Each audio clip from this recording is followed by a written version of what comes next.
I got so much motherfucking design on right now.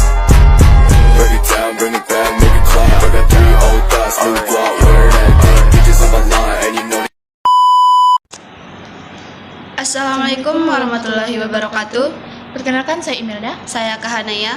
Kami dari kelompok 4 akan mempresentasikan tugas ilmu pengantar ekonomi dengan tema Menganalisis teori produksi yang baik. Adapun indikator yang akan kami bahas, yang pertama itu adalah tentang teori produksi, kemudian fungsi produksi, jangka waktu produksi, tahap-tahap produksi, produksi dengan satu variabel, produksi dengan lebih dari satu variabel, pengaruh faktor variabel dan tetap, kemudian ada perluasan produksi, perubahan harga faktor produksi, serta contoh kasus perubahan harga faktor produksi. Nah, adapun pengertian dari produksi itu adalah produksi secara etimologis. Kata produksi itu berasal dari bahasa Inggris to produce yang memiliki arti menghasilkan. Nah, sehingga produksi itu merujuk pada kegiatan yang dapat menghasilkan atau menambah nilai pada suatu barang atau jasa dalam suatu proses tertentu. Nah, secara umum, produksi itu adalah pengubahan bahan baku menjadi barang jadi atau menambah nilai dari suatu produk barang maupun jasa. Nah, hal ini dilakukan untuk memenuhi kebutuhan masyarakat. Nah, adapun fungsi produksi itu merupakan fungsi yang menghubungkan antara kuantitas output dengan input yang digunakan untuk proses produksi. Nah, berikut ini ada beberapa produksi perusahaan sebagai produsen yang perlu diketahui. Yang pertama itu adalah perencanaan. Perencanaan ini merupakan penetapan antara keterikatan dan pengorganisasian dari sebuah kegiatan produksi dan operasi.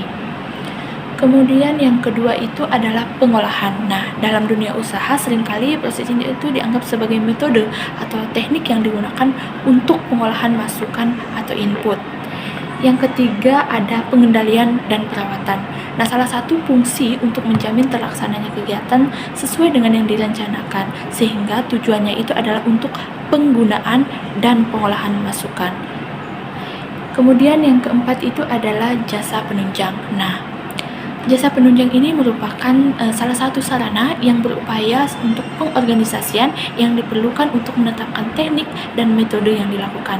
Nah, sehingga dapat mengolah suatu barang dan jasa dengan lebih efektif dan efisien. Nah, adapun jangka waktu proses produksi itu dibedakan menjadi dua. Yang pertama itu adalah jangka pendek atau disebut dengan short run. Yang kedua itu ada jangka panjang atau long run. Nah, jadi jangka pendek itu adalah jangka waktu ketika input variabel itu dapat disesuaikan, namun inputnya tidak dapat disesuaikan. Contohnya itu adalah pada makanan ringan seperti gorengan, roti, di mana konsumen itu bisa secara langsung atau mendapatkan barangnya dalam hitungan menit saja. Kemudian ada jangka panjang atau disebut dengan long run. Nah, long run itu merupakan suatu waktu di mana seluruh input variabel maupun tetap itu digunakan perusahaan itu dapat diubah. Nah, adapun tujuan dari pembedaan jangka waktu tersebut itu adalah untuk meminimumkan biaya produksi. Adapun contoh dari long run ini adalah seperti produksi pembuatan benang, pembuatan kain, atau pembuatan baju, di mana dalam proses tersebut itu memerlukan waktu yang lama untuk membuat suatu produk tersebut.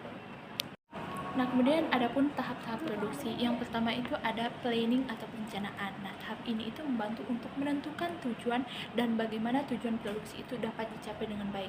Kemudian yang kedua itu ada routing atau penentuan alur. Nah, tahap ini itu meliputi di mana bahan mentah itu dapat diproses, diperoleh, diselesaikan, dan diperiksa kualitasnya dan didistribusikan. Keputusan ini dibuat untuk mengenai kuantitas dan kualitas barang dan jasa serta tempat produksi. Kemudian yang ketiga itu ada scheduling atau penjadwalan. Nah, penjadwalan ini berarti menentukan waktu proses produksi suatu produk tersebut. Nah, yang keempat itu ada dispatching atau pengiriman. Nah, tahap pengiriman ini itu melibatkan penyediaan barang-barang yang diperlukan, pemeliharaan catatan, pemantauan alur kerja seperti yang telah direncanakan, pencatatan berapa kali mesin bekerja, waktu idle mesin, dan lain-lain. Kemudian yang kelima ini adalah tahap follow up. Nah, follow up ini adalah untuk membantu mendeteksi masalah dan dapat menghilangkannya untuk membantu kelancaran dalam suatu proses produksi. Nah, produksi ini dibedakan menjadi dua, ada produksi dengan menggunakan satu variabel dan produksi lebih dari satu variabel. Nah, dalam teori produksi yang menggunakan satu variabel ini terdapat sebuah hukum yang disebut dengan the law diminishing of return yang dipopulerkan oleh David Ricardo yang bunyinya sebagai berikut. Jika faktor produksi, yakni tenaga kerja ditambah kuantitasnya, maka hasil produksi total itu akan mengalami kenaikan. Nah, jika penambahan terus dilakukan, maka penambahan total produksinya akan mencapai titik maksimum dan produksi dengan satu variabel kemudian menurun hingga angka negatif. Produksi dengan lebih dari satu variabel. Dalam teori ini, terdapat kombinasi antara dua faktor produksi untuk menghasilkan output yang sama. Kombinasi itu bisa antar tanah dan tenaga kerja dan modal, atau dengan teknologi. Perkecualian dengan teknologi yang tidak mudah harus diubah karena memerlukan waktu yang relatif lama. Hasil produksi sama dalam teori ini akan ditunjukkan oleh suatu kurva yang diberi nama I-squared V, biasa disebut isokuansisi, sedangkan biaya yang digunakan dalam rangka menghasilkan produk tersebut disebut isokan atau biaya yang sama. Pengaruh faktor variabel dan tetap. Pengaruh faktor variabel dan tetap dalam teori produksi dikenal faktor produksi tetap dan faktor produksi variabel. Faktor produksi tetap yaitu faktor produksi di mana jumlah yang digunakan dalam proses produksi tidak dapat diubah secara cepat. Bila keadaan pasar menghendaki perubahan jumlah output, dalam kenyataannya tidak ada faktor produksi pun yang sifatnya tetap secara mutlak. Tetapi untuk menyederhanakan analisa, pada umumnya dianggap ada beberapa faktor produksi yang bersifat tetap. Contohnya termasuk potongan utama peralatan ruang, pabrik yang sama, yang sesuai, dan tenaga manajerial. Faktor produksi variabel atau variable factor of production yaitu faktor produksi yang sifatnya habis dipakai dalam suatu periode produksi serta besar penggunaannya sangat berkaitan dengan jumlah produksi yang dihasilkan.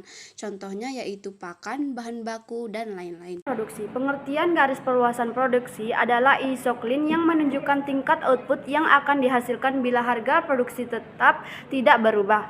Jadi, garis perluasan produksi menunjukkan bagaimana proporsi faktor produksi seharusnya berubah bila output atau basamnya biaya produksi berubah, sedangkan harga dari faktor produksi itu sendiri tetap.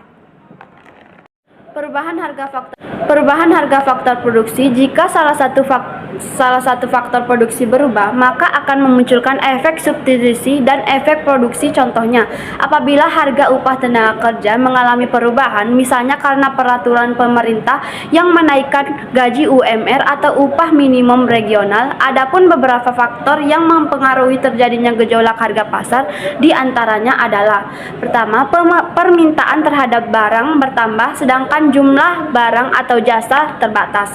Kedua, tinggi rendahnya biaya produksi.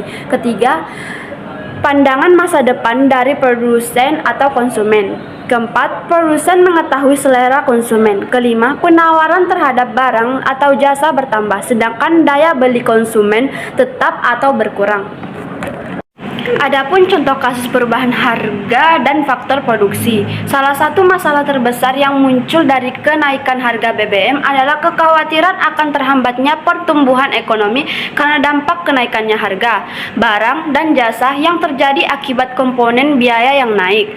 Inflasi tidak mungkin dihindari karena BBM adalah unsur vital dalam proses produksi dan distribusi barang. Kota Penelitian dan Direktur Lembaga Kajian Migas Reforminer Institut Pri Agung Rahmanto, tetapi kenaikan harga BBM juga tak bisa dihindari karena beban substitusi membuat negara sulit melakukan investasi bidang lain untuk mendorong pertumbuhannya ekonomi. Kenaikan harga BBM sampai dengan 1.500 akan mengakibatkan inflasi pertumbuhan 1,6%, tetapi juga akan mengakibatkan reduksi subsidi sebesar 57 triliun, kata Pri.